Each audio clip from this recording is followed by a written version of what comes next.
Atau pada saat itu memang ternak itu pengen kawin gitu.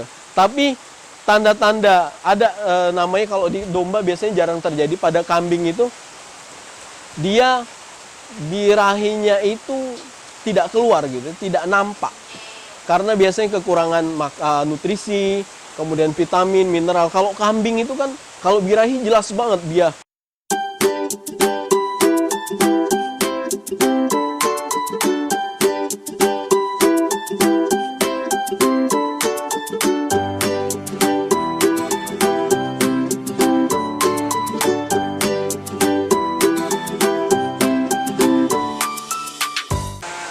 Halo, assalamualaikum warahmatullahi wabarakatuh. Teman-teman semua, kembali lagi di channel YouTube Kandang Budi Luhur. Terima kasih banyak teman-teman sudah mendukung setiap konten yang kita sajikan buat teman-teman di rumah. Ya, kita juga selalu mohon doa teman-teman supaya channel kita ini terus berkembang, supaya kebermanfaatan kita semakin luas. Nah, teman-teman, pada kesempatan siang hari ini kebetulan hujan. Ya, Allahumma shayyiban nafi'an. Semoga Allah Subhanahu wa taala melancarkan rezeki kita semua, membuat usaha peternakan kita juga semakin sukses, semakin berhasil, dan kita juga bisa membantu banyak orang gitu ya. Semoga suaranya juga cukup jelas, semoga ya, kita juga berharap hujan-hujan ini kita juga bisa memberikan satu materi yang bermanfaat lagi-lagi buat Budi Luhur dan buat teman-teman semua. Teman-teman, pada kesempatan siang hari ini kita bahas satu tema lagi, kita memperdalam tentang breeding teman-teman ya. Karena ini satu hal yang menarik yang ingin saya sampaikan juga, ini menurut saya, pendapat saya. Mungkin teman-teman mau mengikutin atau tidak ya, ini adalah kenyamanan masing-masing setiap usaha peternakan. Jadi bagi saya, dan saya sedang menikmati proses breeding teman-teman ya.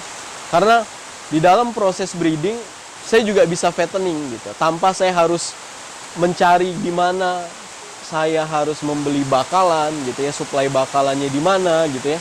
Kemudian saya juga tanpa perlu khawatir kemudian kedatangan bakalan-bakalan yang saya sebelumnya tidak tahu bagaimana perkembangan dia di kandang sebelumnya gitu. Nah, kalau kita breeding, anakan-anakan yang diperoleh itu bisa langsung masuk fase fattening. Itu juga membuat proses fatteningnya lebih maksimal. Kenapa? Karena anakannya dari kandang sendiri, sejak awal dia suka dengan makanan yang ada di kandang kita, dia sudah adaptasi dengan makanan yang ada di kandang kita. Insya Allah proses perkembangannya dengan makanan yang sederhana pun dia bisa tumbuh gitu ya. Nah, apalagi kalau misalnya kita punya sumber penghasilan lain yang bisa support makanan ya, makanan yang kita berikan kepada ternak kita sehari-hari gitu ya, maka kita nggak bakal buru-buru jual hasil ternak anakan kita gitu. Kita akan tahan terus dan asetnya akan terus berkembang teman-teman. Nanti nggak kerasa kita ngelihat jantan, tahu-tahu anakan-anakan betina siap buat jadi indukan gitu ya. Kalau udah ternak banyak itu kadang, anakan betina ini kok cepet gede gitu ya. Kita kawinin, ternyata dia udah bunting, dia udah lahiran. Nanti makin banyak. Apalagi buat teman-teman yang modalnya banyak nih, dana buat breedingnya miliaran misalnya. Ya, ketika jantannya ditahan, dijualnya sampai kurban gitu ya, kemudian betinanya yang bagus-bagus ditahan buat jadi indukan lagi, itu asetnya juga nanti bisa luar biasa. Nah, jadi saya nyamannya sekarang di breeding teman-teman. Nah, karena saya juga nyamannya di breeding, dan saya juga sering juga bahas masalah fattening, karena memang fattening saya adalah kebanyakan hasil anakan sendiri gitu. Saya ingin juga memperdalam dan membagikan ilmu pengetahuan ini, belajar bareng teman-teman. Termasuk pada kesempatan siang hari ini saya ingin bahas tentang jangan mengawin paksakan ternak ya. Jadi ternak betina yang ada di kandang kita, hewan ternak betina baik itu kambing, domba, termasuk juga sapi sebenarnya. Tapi kita spesifik ya, kita bahas kambing dan domba pada kesempatan siang hari ini. Jadi hewan ternak betina kita itu nggak boleh dikawin paksa gitu. Jadi kalau ada pendapat bahwa ternak dikawin paksa itu bisa berhasil, itu tidak ilmiah teman-teman. Dan ya teman-teman, mungkin kalau misalnya teman-teman penasaran, teman-teman minta datanya. Karena ketika dia bisa membuka datanya, oh oke, kita trust gitu. Karena segala sesuatu itu kan harus dipertanggungjawabkan. Gitu. Karena kalau misalnya ternak paksa, kawin paksa ini kemudian dilakukan, teman-teman, ya, kemudian misalnya ada orang nih, saya misalnya ke satu peternakan, saya pesan indukan bunting, gitu. Akhirnya, oke, besok udah bisa diambil gitu. Nah, pagi-paginya dia kawin paksa. Dianggap itu nanti ternaknya bisa bunting. Khawatirnya ketika dia di kandang nggak bunting-bunting, maka ini akan mengurangi tingkat kepercayaan, ya. Baik itu penjual, maksudnya tingkat kepercayaan pembeli terhadap penjual, ya kan? Karena kok ditunggu-tunggu nggak bunting-bunting, karena memang dikawinin paksa. Nah, yang menarik adalah banyak beberapa peternak yang percaya bahwa kawin paksa itu berhasil. Karena memang ada case-case. Kalau case itu artinya ada dari beberapa ternak gitu ya. Kemudian ada kasus yang berhasil gitu. Nah, ini beda lagi.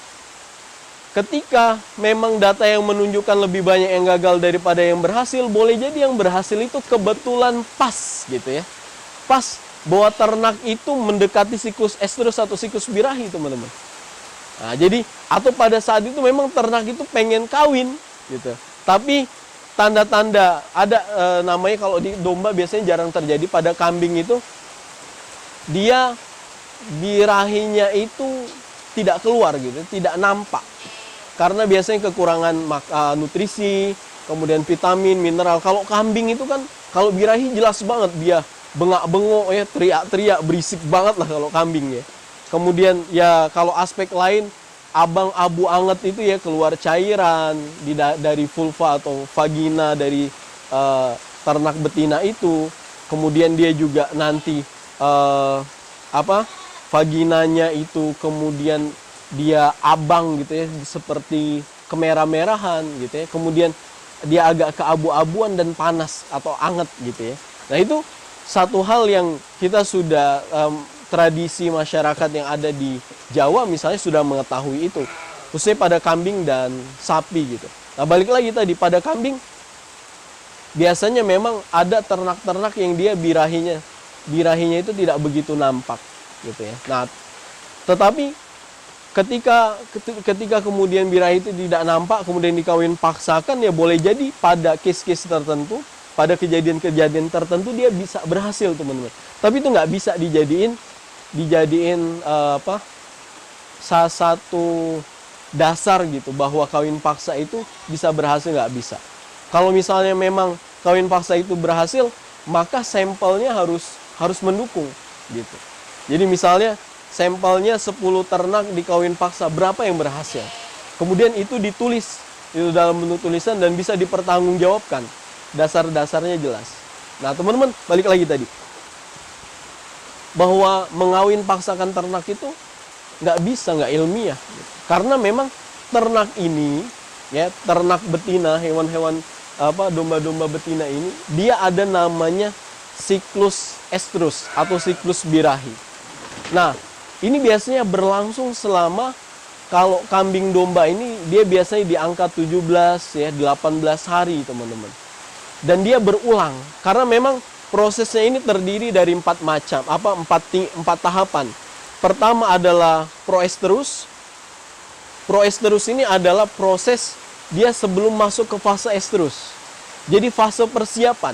Yang menarik adalah pada fase proestrus ini sebenarnya ya, kalau sistem ini kan betina-betina, teman-teman. Betina-betina ini ada 2, 4, 6, 8, lebih dari 15 ekor.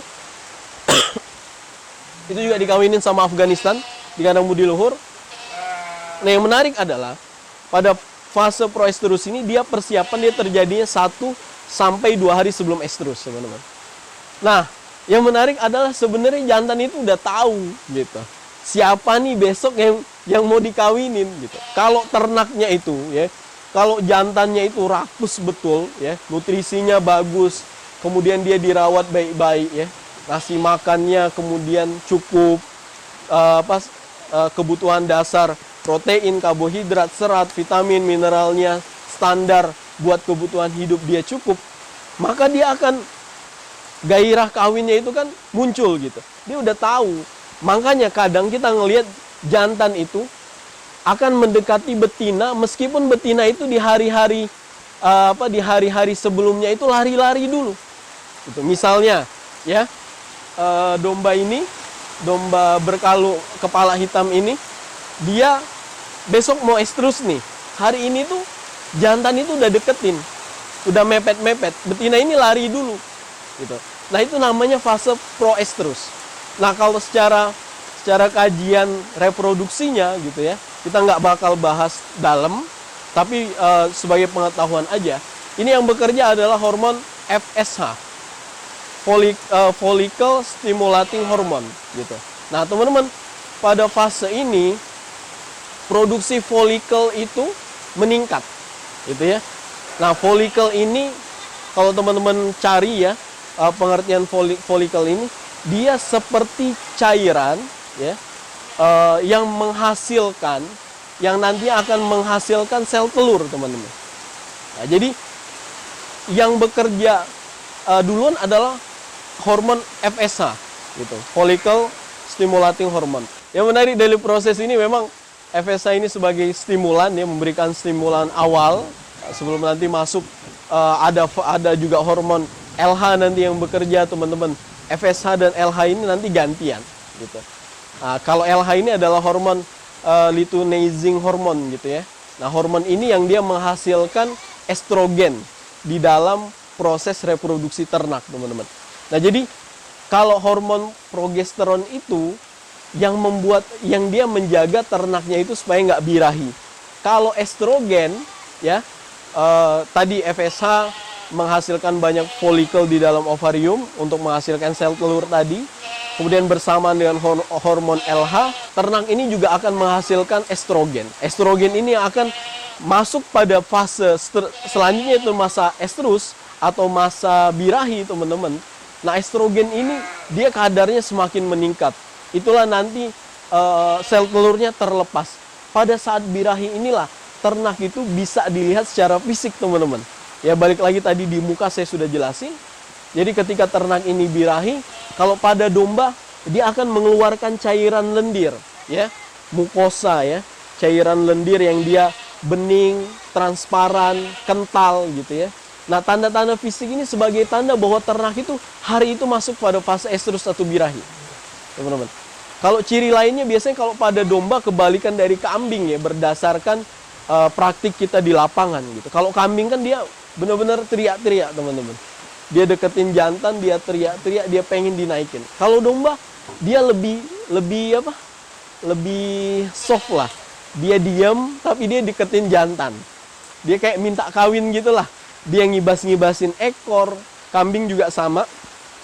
Saya lihat sana karena di sana ada kambing, sini ada domba. Dia tadi ya, secara kenampakan dari vulva atau vaginanya, dia keluar lendir, dia bening, dia kental, teman-teman. Tadi dia juga nanti tampak keping-pingan atau kemerah-merahan gitu ya, seperti menebal. Kemudian kalau ciri fisik lainnya, ekornya dikibas-kibaskan, kemudian mendekati jantan. Kalau dinaikin jantan, dia diem, teman-teman. Nah, ini fase estrus. Makanya saya bilang, ketika ternak itu dikawin paksa, ternak itu juga pasti akan seperti memberontak karena memang hormonal dia itu nggak mendukung. Jadi hormonalnya tidak mendukung, dia nggak mau. Karena ketika ternak itu benar-benar birahi, dia akan secara alamiah, secara fitrah akan mendekati jantan dan mau dikawinkan. Nah, pada proses estrus inilah akhirnya sel telur itu dilepaskan, gitu ya. Nah, kalau kita belajar tentang gambaran alat reproduksi hewan ternak betina ini, nanti dia ada vagina, ada vulva, ada cervix ya. Cervix itu ada cincin-cincinnya, kemudian uterus, habis uterus itu ada oviduct, habis oviduct itu ada ovarium, tempat sel telur itu dihasilkan di situ. Fase estrus ini juga terjadi selama 1 sampai 2 hari. Proestrus 1 sampai 2 hari, estrus ini 1 sampai 2 hari. Bahkan ada yang menuliskan 2 sampai 3 hari. Jadi sebenarnya kalau teman-teman kawinnya, kalau di sini kan kawinnya dia koloni teman-teman. Kalau teman-teman kawinnya tidak secara koloni, menurut saya ketika ternak itu birahi, jangan hanya dinaikin pejantannya satu kali gitu. Karena berlangsungnya siklus estrus ini 1 sampai 2 hari, jantan itu akan menaiki berulang-ulang. Maka kemungkinan keberhasilan betina ini bunting itu lebih besar. Jadi setelah masa estrus ini, ya tadi, kalau misalnya pejantannya mengeluarkan sel sperma, kemudian juga betinanya melepaskan sel telur, barulah nanti masuk ke fase perkembangan selanjutnya, gitu ya. Kita nanti mengenal istilah corpus luteum, gitu ya. Jadi setelah ovum itu dilepas, gitu ya, dia masuk ke masuk ke satu fase selanjutnya, ya. Kita mengenal nanti mulai rahim itu mulai berkembang, gitu. Kemudian itu masuk pada fase yang ketiga teman-teman, yang disebut metestrus. Nah pada fase ini, kalau pada fase estrus tadi estrogen yang bekerja, pada fase ini progesteron yang bekerja, gitu. Jadi dia bergantian nih, gitu ya. Nah progesteron ini juga akan mengontrol folikel itu, produksi folikel itu menurun, gitu ya, sehingga ternak ini dia tidak melepaskan lagi sel telur, gitu. Setelah masa metestrus ini, kemudian masuk masa metestrus ini juga berlangsungnya selama 2 sampai 3 hari. Kemudian masuk ke fase diestrus yang terakhir. Nah, diestrus ini kalau misalnya proses persilangan perkawinan itu jadi, gitu, maka alat reproduksi ini akan berkembang, gitu ya. Kemudian kita melihat nanti perkembangan rahim, kenampakan fisiknya, perut ternaknya dia semakin membesar, kemudian nafsu makannya juga semakin meningkat, ternaknya makin gemuk, gitu ya. Nah, proses-proses ilmiah ini sama-sama nanti kita dalami, kita pelajari, tapi secara gambaran singkat seperti itu, ya, kita nggak begitu dalam supaya sekarang saya ingin memberikan hanya memberikan gambaran bahwa ada prosesnya ternak itu sampai mau dikawinin, gitu. Jadi nggak bisa kita kawin paksain, kita mengawin paksakan hewan ternak betina kita. Kalaupun dia kejadian, ya digaris bawahi bahwa itu hanya kebetulan. Kalau misalnya memang ada teman-teman yang tidak sepakat dan bisa membuktikan, maka tuliskan itu, gitu. Kemudian bisa dipublikasikan supaya menjadi pengetahuan, ternyata memang bisa, gitu. Landasannya apa? Karena memang kalau misalnya kita perkawinan seperti ini nih teman-teman, pada kesempatan kali ini saya di samping ini ada lebih dari 15 ekor betina, ya, dengan Afghanistan. Saya menggabungkannya itu selama 2 kali siklus estrus. Jadi 17 sampai 18 hari dikali 2. Dengan harapan tadi, ya, fase-fase dia proestrus, estrus, metestrus dan diestrus itu kan selama 17 sampai 18 hari tadi, dia begitu masa estrus pertama gagal, masih ada backup di estrus kedua, gitu. Nah, ketika misalnya ternak 20 ekoran atau lebih dari 15 ekor ini, kalau ini nggak sampai 20 ekor, dia lebih dari 15 ekor, tapi 20 ekor pun dengan satu pejantan direkomendasikan teman-teman, ya. Nah, jadi begitu dia dikawinkan dan digabungkan selama 2 kali siklus estrus tadi udah ada backupnya, misalnya sebagian besar itu berhasil dari 16 misalnya, dari 16 ini yang gagal 2, gitu. Maka yang dievaluasi adalah betinanya itu, bukan pejantannya. Karena sebagian besar ternak ini berhasil dikawinkan, dia berhasil bunting, teman-teman. Jadi semoga informasi ini bermanfaat buat teman-teman. Pokoknya semangat, gitu ya. Kalau perkawinan koloni kayak gini, insya Allah di atas 90% dia berhasil, teman-teman. Ini nanti kita tinggal memisahkan pejantannya, dan pejantannya diistirahatkan, kemudian nanti dipakai lagi, dikawinkan lagi. Ini kalau misalnya teman-teman bersabar dalam proses breeding ini, insya Allah dia akan memberikan nilai keuntungan yang lebih. Apalagi buat teman-teman yang dia punya penghasilan lain dan ini bisa dikerjain sambil santai, ya. Sebenarnya pembuatan pakan juga Budi Luhur sudah banyak bahas, ya, kita buat sekali banyak. Jadi sambil kerja pun sebenarnya bisa, teman-teman. Sekali lagi, ya, semoga teman-teman nggak mengawin paksakan ternak betinanya, tunggu sampai diestrus, ya. Teman-teman, semoga informasi ini bermanfaat. ya. Kalau misalnya teman-teman ada hal-hal yang ingin ditanyakan atau memberikan tambahan, silahkan layangkan di kolom komentar. Terima kasih banyak. Wassalamualaikum warahmatullahi wabarakatuh.